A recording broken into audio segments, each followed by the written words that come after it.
Hello everyone, this is Moses from Zaatar Gardens. I'm going to show you right now what I'm going to do with the elderberries I harvested off my 2 plants. They produced for the first time, and they produced this whole bag right here, and about a quarter to almost about a third of this bag, just from the first year, or the first harvest rather.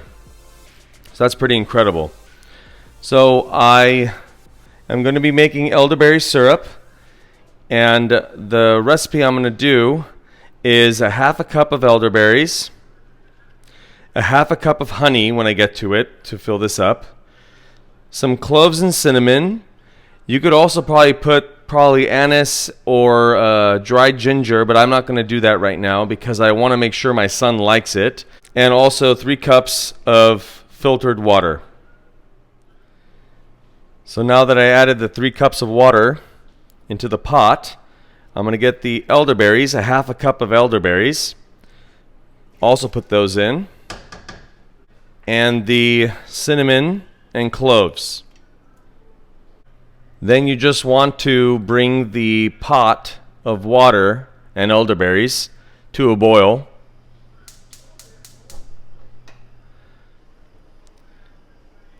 Isn't the color of the elderberries bleeding into the water look really cool? That purplish, that looks gorgeous.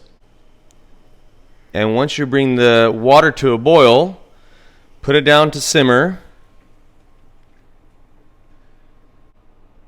for about 45 minutes.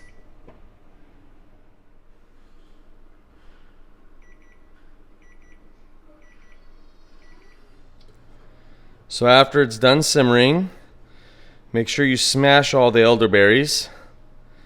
The potato smasher is doing an okay job. It has holes in it, but if I push down and twist, it's smashing them pretty well, as you can see. Then what you want to do is to get either cheesecloth or a strainer like this. Put it on top of something that has a pour spout. And then get your elderberries and sift it through. So once you put your elderberries through the strainer, let it sit for another minute or so to make sure all the juice drips out of the pulp. But you want to ensure that the juice is still warm because you still need to add the honey in there. You want warm juice to make sure the honey completely dissolves. Then you take the half cup of honey, add it to the juice.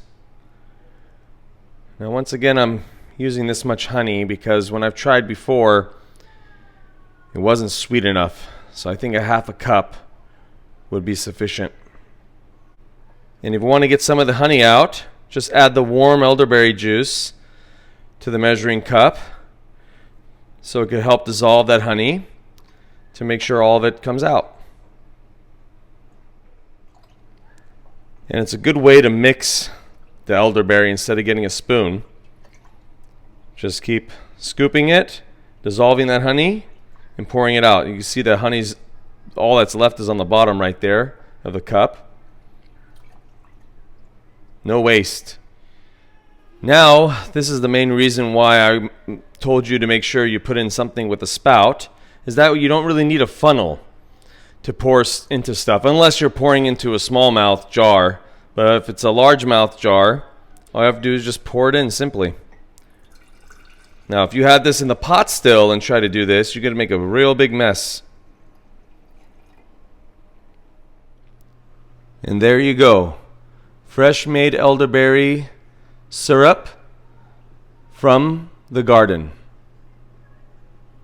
Happy gardening, everybody. Okay, like, share, subscribe, and thanks for watching, everyone.